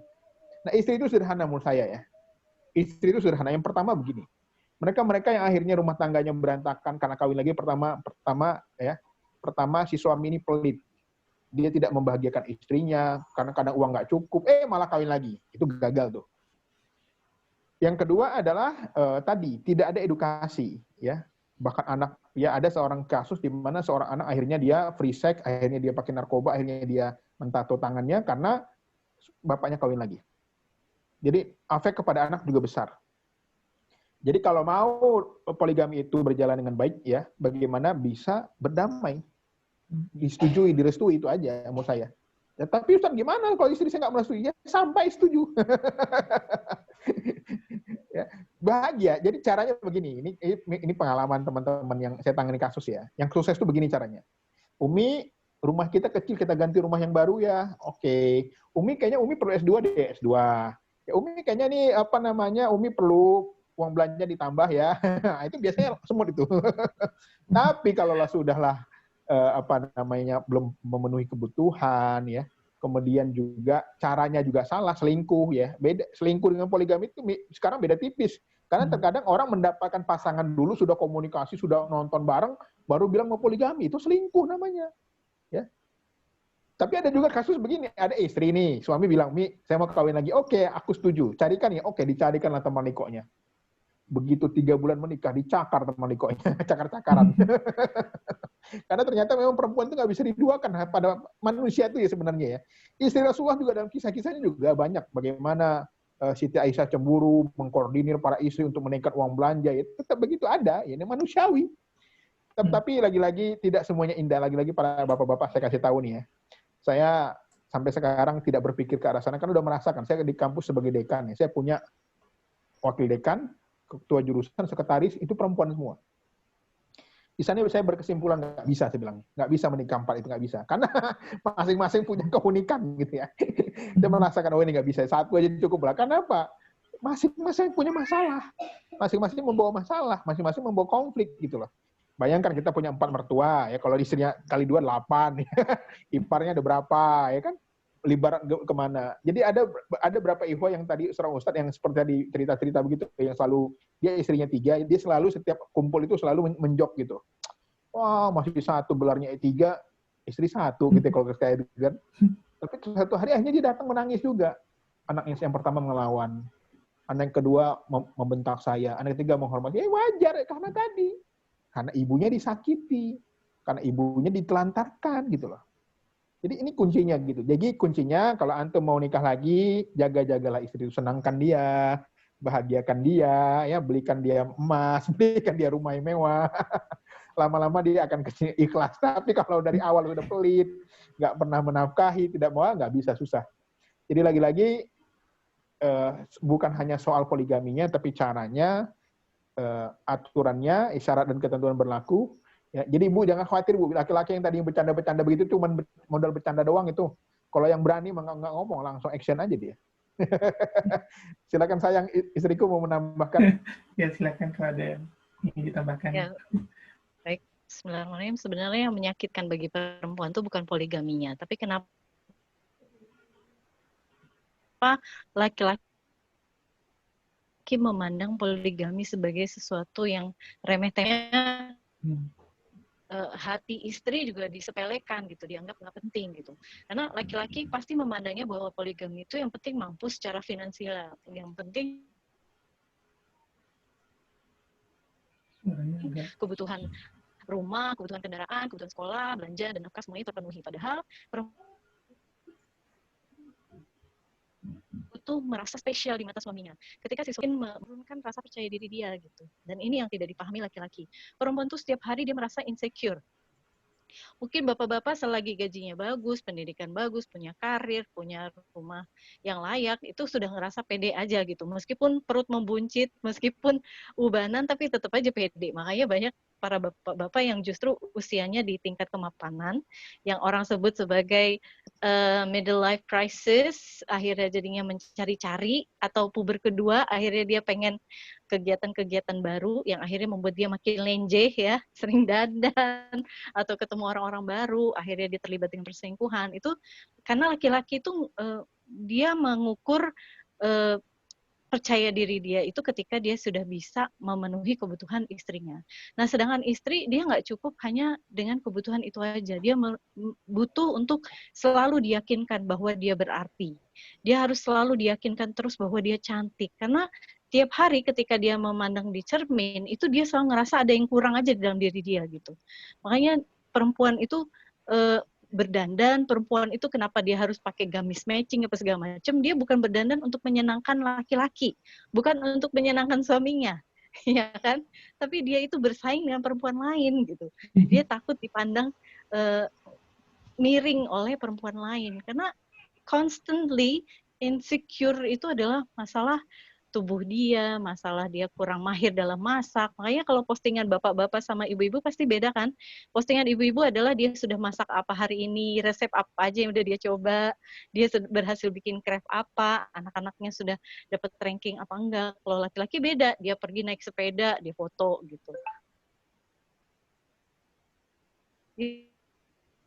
Itu makanya para laki-laki ada perempuan yang membaca gitu, karena itu bentuk dari respect kita terhadap pasangan gitu.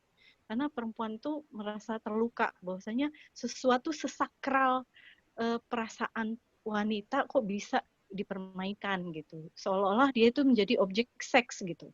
Karena kalau misalnya ngomongin tentang perawan atau janda, itu kayaknya perempuan kok jadi objek seks gitu, objek yang untuk menjadi bahan bercandaan gitu. Padahal perempuan inginnya itu dihormati, dihargai gitu. Wallahu a'lam bishawab. Ya tadi sudah ada dua perspektif jawaban. Kita ke pertanyaan selanjutnya. Bagaimana jika suami ekstrovert dan istri introvert? Jadi ini istri merasa kebutuhan berdua dengan suami tidak cukup, tapi suami asik di luar rumah. Nah, kalaupun istri dilibatkan dengan kegiatan suami, istri justru lebih lelah karena energinya malah dialokasikan ke urusan di luar hubungan mereka berdua. Bagaimana supaya hubungannya lebih sehat? Jadi ada mungkin Ya, jadi ini sebenarnya soal bagaimana saling memahami sih ya.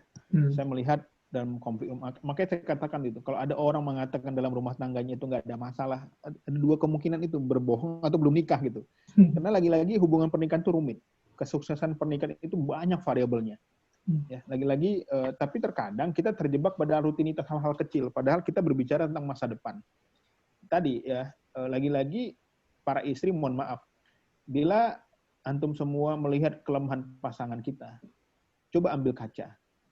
Jangan-jangan kita pun punya banyak kelemahan. Kalau antum melihat kelemahan pada suami kita, dosa pada suami kita, coba ambil kaca. Jangan-jangan diri kita pun banyak dosa. Itu salah satu cara untuk meredam kemarahan dan kebencian di dalam rumah tangga itu. Termasuk para suami juga. Bila antum melihat kelemahan para istri kita, nggak bisa masak, nggak bisa ini, coba antum berkaca. Apakah antum sudah sempurna itu? Kalau antum melihat ke aib-aib istri kita, coba lihat aib antum. Apakah aib antum lebih banyak dari istri? Jangan-jangan lebih banyak. Jadi terkadang kita terjebak pada hal-hal masalah-masalah kecil. Padahal kalau kita terjebak pada masalah kecil, aku introvert, kamu ekstrovert, segala macam, ya kita akhirnya lupa tentang masa depan. Bagaimana merancang masa depan tadi. Padahal kita sebagai orang tua pun punya masalah. Punya yang namanya tantangan. Ya. Jadi hari ini jangan dikira kita juga nggak punya masalah. Ya saya pernah lagi ditanya lagi malam-malam tuh sama bapak ibu-ibu, Pak, gimana menghadapi anak yang lagi berantem? Padahal saya lagi nangani anak saya berantem juga. Itu manusiawi gitu loh. Jadi kita terkadang makanya saya nggak suka tuh kalau ada ustadz atau tokoh yang dia seolah-olah melabelkan keluarganya sempurna, itu nggak ada. Ya. Makanya saya tuh berpesan kepada para ikhwah, kalau antum punya anak hebat, keluarga yang baik, nggak usah terlalu diumbar-umbar. Ya. Karena nanti orang akhirnya mengatakan, kok ustazah itu enak banget, belum tentu gitu loh. Sampaikan kalau antum punya masalah, sampaikan bahwa kita ini manusia juga, ada juga berantem-berantemnya, ada juga ribut-ributnya, ada juga ngambek-ngambeknya gitu. Anak kita juga punya masalah juga, ada nggak mau sholat, ada telat bangun segala macam ya. Itu semua bagian dari dinamika rumah tangga gitu. Jadi itu harus dipahami. Jadi ketika antum hari ini menghadapi masalah rumah tangga, jangan menganggap itu adalah akhir segalanya. Tidak. Semua orang mengalami ini. Nabi, Masya Allah, luar biasa bagaimana konflik rumah tangganya itu. Tapi lagi-lagi yang kita ambil contoh adalah bagaimana menyikapi masalah. Itu penting. Menyikapi masalah. Ini salah satu kuncinya. Jadi terkadang marah, tadi konflik segala macam itu terjadi karena keterbatasan ilmu yang kita miliki dalam menghadapi masalah. Atau sikap kita dalam menghadapi masalah. Respon kita yang salah terhadap masalah itu.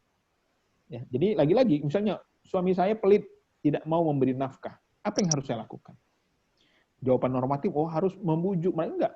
Jawaban reaktifnya apa? Ibu ambil inisiatif cari pendapatan tambahan, misalnya. Itu bisa dilakukan. Karena terkadang kita tidak bisa merubah orang lain, tapi kita bisa merubah diri kita untuk lebih baik. Kira-kira begitu. Silakan istriku menambahkan. Ya, for your information, Bapak Ibu sekalian, saya dengan Pak Iqbal sangat berbeda sekali ya. Makanya kadang kalau dipikir-pikir, kita bisa nikah ya, karena secara personality kita sangat berbeda. Saya introvert, Pak Iqbal extrovert. Pak Iqbal yang bisa bertahan lama-lama ngobrol gitu, saya yang nggak betah gitu untuk ngobrol. Kemudian itu baru dari sisi karakter aja gitu. Dari selera, kita kedua sangat berbeda. Saya Jawa Betawi yang lahir di Irak, suami orang Minang lahir di Medan. Selera makannya berbeda, selera budayanya juga sangat beda, cara komunikasinya juga beda.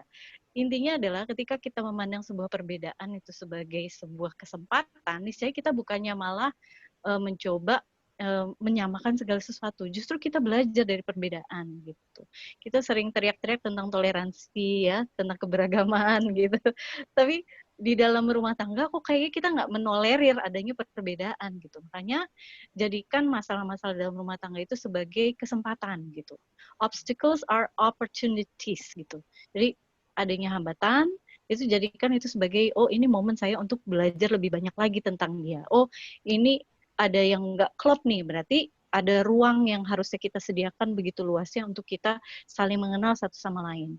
Kalau ta'aruf tuh bukan hanya ketika kita tukar CV aja ketika dulu sebelum nikah ya, sepanjang hayat sampai saat ini saya pun sering kali dikejutkan gitu dengan bagaimana ada hal-hal baru yang baru saya ketahui dari Pak Iqbal gitu. Dan begitu juga mungkin Pak Iqbal juga berpikir seperti itu. Misalnya kemarin begini, kok hari ini begini gitu. Ini nggak biasanya, berarti saya harus tahu sisi yang ini nih gitu. Jadi every day is learning gitu. Kan inti dari rumah tangga adalah supaya kita nantinya bisa berkumpul di jannahnya gitu. Bahagia di dunia, bahagia di akhirat juga. Dan untuk supaya mencapai level bahagia itu adalah kita banyak-banyak syukur dulu gitu. Syukur itu apa sih? Ngitung-ngitung apa yang kita punya, bukan membandingkannya dengan orang lain, bukan ngeliatin rumput tetangga gitu. Jadi apa yang kita punya ya udah coba hargai itu, coba nikmati itu, coba nikmati segala kekurangan dan kelebihannya gitu. Makanya ketika misalnya suami kayaknya berbeda banget dengan kita, oke, berarti masih banyak hal yang mesti kita pelajari dari dia gitu. Kayak misalnya apa aja sih hal-hal yang kira-kira bisa kita lakukan bersama. Kalau misalnya kita nggak nyaman, ya udah sampai ke level mana kita bisa ikut bareng dalam aktivitas dia, misalnya. Jadi kita juga harus belajar untuk keluar dari comfort zone kita. Jangan terus kemudian kalau kita introvert, ya udah, aku pengennya kita beraktivitas sesuai kenyamanan saya aja ya. Jangan begitu juga dong. Kita juga harus tumbuh gitu. Kayak misalnya saya nih introvert sejati sebenarnya. Saya lebih nyaman ketika mendengarkan dibandingkan bicara. Tapi Pak Iqbal mungkin karena tahu saya punya potensi, akhirnya mendorong saya untuk berani menjadi narasumber gitu. Pak Iqbal memaksa saya, padahal di awal-awal itu saya gemeteran, saya grogi dan sebagainya, tapi dia memotivasi saya terus, meyakinkan saya terus. Akhirnya saya berani keluar dari comfort zone saya dan akhirnya saya bisa berbicara seperti ini. Di awal-awal saya sangat gemeteran sekali karena saya orang yang sangat introvert. Tapi ketika saya sudah keluar sebentar dari comfort zone saya kembali lagi untuk mencari kenyamanan selayaknya seorang introvert. Saya langsung ketika pulang dari ngisi acara misalnya saya langsung kelelahan karena secara emotionally saya drained ya, terkuras gitu. Akhirnya ya udah saya masuk lagi ke safe haven saya, yaitu pengennya sendirian gitu. Tapi momen-momen keluar dari comfort zone itu menambah banyak hal kepada improvement saya gitu, perkembangan diri saya jadi lebih pede, saya jadi lebih berani, nggak takut untuk berbuat salah dan sebagainya gitu ya. Wallahu a'lam bishawab. Ya, terima kasih. Tadi juga tips bagi yang merasa introvert dari Bu Zizi. Ini ada 2 pertanyaan lagi mungkin ya, terakhir, 2 pertanyaan terakhir. Assalamualaikum Pak Iqbal dan Bu Zizi. Bagaimana membangun bonding antara suami istri jika suami tak mampu melihat, tadi ini mungkin udah dijawab juga sedikit, menghargai siapa istrinya sekarang. Nah, tapi ini istrinya,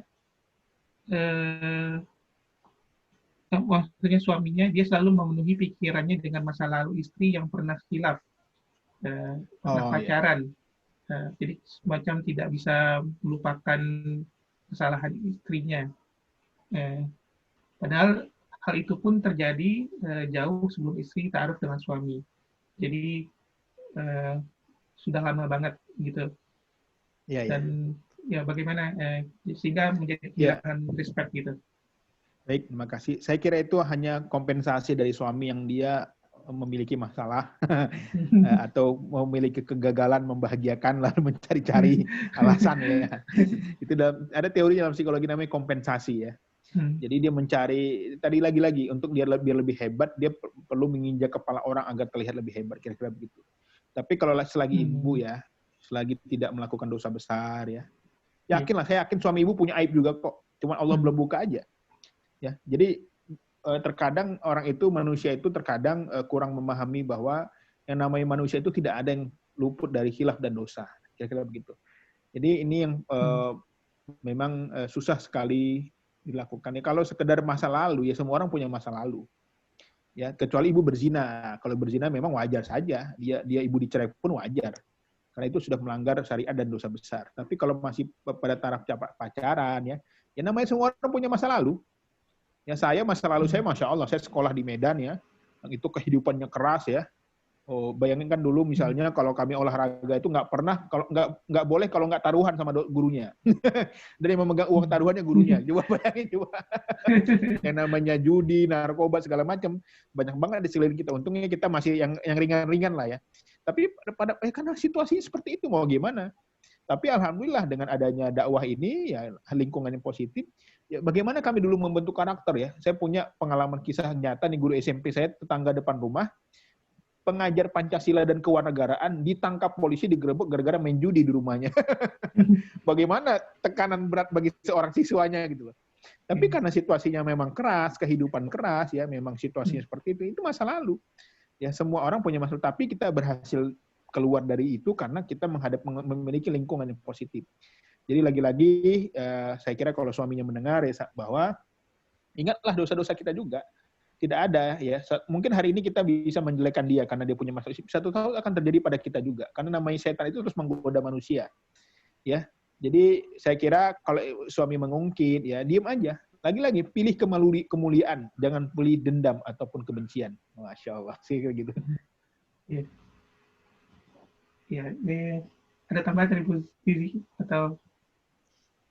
Baik, saya pengen bahas sedikit bahwasanya kalau laki-laki itu cemburu itu sebenarnya bangkit dari rasa insecure dia. Saya jadi sering nyebut insecure ya hari ini.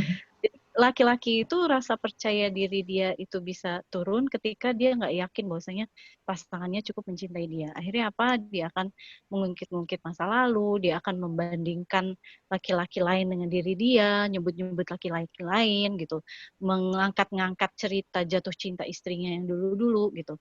Itu sebenarnya bangkit dari rasa cemburu, dan cemburu itu seringkali pada laki-laki karena dia nggak cukup yakin bahwasanya istrinya itu cukup cinta sama dia gitu. Makanya untuk para istri yang suaminya itu cemburu, ngungkit-ngungkit atau apa, yang dia butuhkan sebenarnya adalah dipuji, diapresiasi, ditunjukkan bahwa dia itu spesial di mata kita gitu.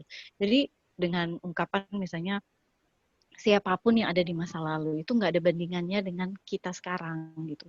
Kamu adalah orang yang spesial dan bla bla bla itu. Dia perlu dengar kayak gitu. Karena apalagi kalau misalnya istri nggak pernah berinisiatif dalam hal seks ya, itu laki-laki itu ngerasa ada yang kurang gitu. Bahkan seringkali mungkin laki-laki yang bertanya, kamu tuh cinta nggak sih sama saya? Kok kayaknya kamu nggak ada dorongan seksual sama sekali? Kok kayaknya kamu nggak nafsu ngelihat saya gitu? Karena kalau laki-laki cinta sama seseorang, dia akan bangkit nafsunya, dia akan pengen bersama. Sedangkan perempuan, karena seringkali dia itu tertutupi oleh tabir ajaran dan doktrin bahwa saya perempuan itu harus nerimo, harus nunggu, harus manut, harus nunduk, dan sebagainya. Akhirnya ketika dalam hal hubungan seksual, dia juga maunya nunggu aja, dia nggak pernah memulai duluan gitu. Padahal pentingnya perempuan untuk punya inisiatif dalam hubungan seks itu karena untuk membangkitkan rasa percaya di suami bahwasanya he is wanted gitu. Jadi ketika seorang istri bilang I want you, you turn me on, itu laki-laki itu membumbung tinggi rasa percaya diri dia, dan dia akan selalu merasa bahwasanya oh ternyata istri saya menganggap saya spesial gitu. Wallahu a'lam bishawab. Ya. Ini mungkin pertanyaan kita terakhir. Pertanyaannya agak teknis. Tadi betul yang disampaikan Ibu, istri itu senang dibelai tanpa tendensi seksual. Pengen didengerin segala keluh kesahnya, dielus, disayang dengan tulus, dan kalau saya seringnya mengalami situasi seperti itu, pas sedang lelah secara fisik, sementara suami seringnya fokusnya ke arah ibadah. Nah, minta tips dari Ibu Zizi dan Pak Iqbal ketika ada perbedaan seperti itu. Bu Zizi aja. Baik, bismillahirrahmanirrahim. Kuncinya adalah sering-seringlah bersentuhan gitu, sehingga kita jadi terbiasa untuk mengekspresikan sayang itu lewat sentuhan, nggak selalunya dipikir bahwasanya ini sesuatu yang sifatnya seksual gitu. Atau bisa juga dengan memberikan jenis-jenis sentuhan yang berbeda untuk kebutuhan yang berbeda. Kalau misalnya kayak saya dengan Pak Iqbal, kita punya SOP nih ketika kita lagi galau, lagi lelah atau apa gitu, kita nggak pakai mulut kita untuk mengekspresikan lelah kita, tapi kita cukup saling berpelukan aja. Kalau misalnya saya ngusel-ngusel minta dipeluk, itu tandanya saya lagi butuh untuk dicas baterainya gitu. Tapi kalau sesuatu yang sifatnya seksual ya berarti yang misalnya ciuman atau apa, intinya adalah biasakan sentuhan itu dalam keseharian kita gitu. Apalagi anak-anak juga butuh loh ngelihat orang tuanya itu mesra. Selagi sentuhannya tidak sesuatu yang sifatnya seksual ya. Contohnya sentuhan yang seksual itu kan yang di area bibir, yang di leher gitu kan ya, maupun di daerah intim itu yang seksual. Tapi kalau misalnya pelukan, belayan di kepala misalnya gitu, atau punggung pijit-pijitan gitu, itu aman aja kok dilihat oleh anak-anak gitu. Yang penting anak-anak tahu bahwasanya kita boleh kayak begini kalau sudah nikah ya, karena Abi Umi udah nikah makanya kita boleh seperti ini gitu. Jadi orang tua jangan khawatir misalnya anak-anak melihat kita bermesraan, karena justru anak itu butuh ngelihat itu karena dia merasa aman. Oh ternyata orang tuaku akur ya. Oh ternyata orang tuaku itu mereka kompak ya. Mereka nggak akan kemana-mana. Mereka selalu akan bersama kita gitu. Kayak gitu. Nah tekniknya seperti apa supaya bisa suami mengenali bahwasanya kita ini butuhnya belayan untuk menghilangkan lelah atau sifatnya seksual, ya berarti komunikasikan aja gitu dengan suami. Bilang bahwasanya yang aku lagi capek deh, butuh dipeluk deh. Yang aku pengen deh dibelai di sini karena aku ngerasa nyaman banget kalau kamu megangnya di sini gitu. Jadi langsung aja bilang gitu sama pasangan gitu. Makanya kita nggak bisa punya hubungan seks yang sehat kalau komunikasi kita belum lancar. Jadi komunikasinya dulu yang diperbaiki. Wallahu a'lam bishawab. Ya, jazakumullah khairan katsiran kepada Bu Zizi dan Pak Iqbal. Tadi banyak sekali, insya Allah, pelajaran yang kita bisa ambil. Ya, semoga ini bisa menghidupkan kembali mungkin bagi yang ya tentu kita punya masalah-masalah bisa membuat kita tidak jenuh lagi dengan adanya tadi materi dari Bu Zizi dan Pak Iqbal. Mungkin untuk penutup mungkin mohon kesediaannya Pak Iqbal ada kata-kata penutup kesimpulan yang bisa diambil dan kemudian juga ditutup dengan doa. Baik, terima kasih Bapak Ibu sekalian. Terima kasih atas kesempatan yang diberikan kepada kami. Lagi-lagi kami bukanlah pasangan sempurna, bukanlah pasangan yang lebih baik dari antum semua. Kami hanya bercerita pengalaman kami menangani kasus-kasus. Ya, jadi tidak ada rumah tangga tidak ada masalah. Jadi kalau hari ini antum punya masalah, hadapilah itu dengan senyuman. Bagian itu jadi ladang amal, ladang pahala ya. Lagi-lagi kita dihina orang, kita tidak lebih buruk, dipuji orang, kita tidak lebih baik. Tapi raihlah kesempurnaan, lahirlah dari ridha Allah Subhanahu wa taala. Jadi saya berharap mungkin tadi ada juga yang bertanya DM ke saya, mungkin bisa nanti lebih konsultasi lebih dalam ya, karena mungkin tidak bisa diungkap di sini. Tapi lagi-lagi saya berharap teman-teman di BPKK PPKS UK ini bisa menjadi fasilitator ya, mediator ya. Bila perlu nanti kita latih lah untuk konseling itu seperti apa, menangani kasus seperti apa, sehingga kita bisa membantu banyak orang. Karena terkadang saya sedih sekali ketika banyak sekali perempuan-perempuan itu disakiti. Ya, padahal kita itu belajar agama, tarbiyah puluhan tahun ya. Tapi kita ingin dihargai di hadapan orang. Di Facebook kita ideal, di Instagram ideal, tapi sama pasangan kita tidak, selalu menghina, selalu merendahkan. Ada sebuah kisah seorang ibu ya, yang dia itu ketua ya BPKK juga seperti itu ya di daerah, bilang ke saya begini, Ustadz, kalau suami saya Liko ada di rumah, Masya Allah, lemah lembut, baik, saya dipanggil sayang, tapi begitu mereka pulang semua habis, saya dibentak-bentak. Jadi jangan sampai kita ini mengalami namanya split personality, berpribadian ganda. Harusnya apa yang ada dilihat di luar itulah kita. Jadi jangan sampai kita itu merasa lebih hebat, ya, merasa lebih kuat. Belum tentu kita yang ilmunya lebih tinggi ini lebih masuk surga, belum tentu. Bisa jadi istri kita yang kita sakiti, yang kita rendahkan, yang kita hina ini, Allah kabulkan semua doa-doanya. Jangan main-main dengan orang yang dizolimi. Itu doanya terkabul, makbul. Jadi ibu-ibu yang hari ini terzolimi, mintalah doa yang baik-baik. Minta doakan suaminya yang baik-baik, keluarganya baik-baik. Karena yakinlah bahwa di balik kesusahan ada kebaikan, ada kelebihan. Marilah kita tutup acara ini dengan, istriku mau menambahkan?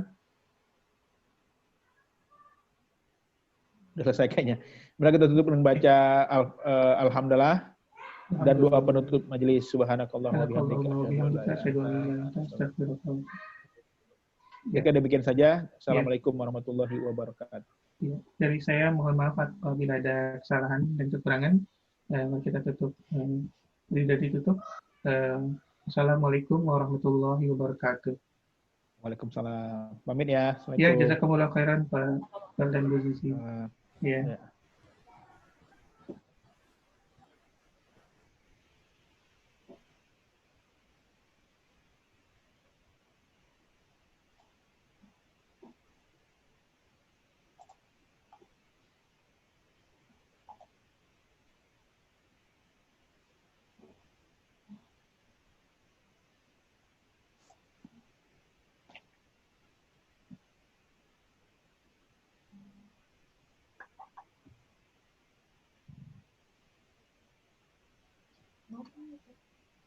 Jazakumullah khair semuanya. Jazakallahu khairan. Sukses Pak Iqbal. Barokah. Terima kasih atas pencerahannya.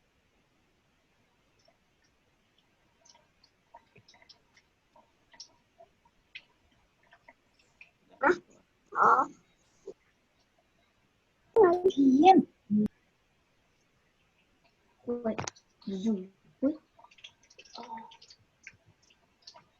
Tidak aja.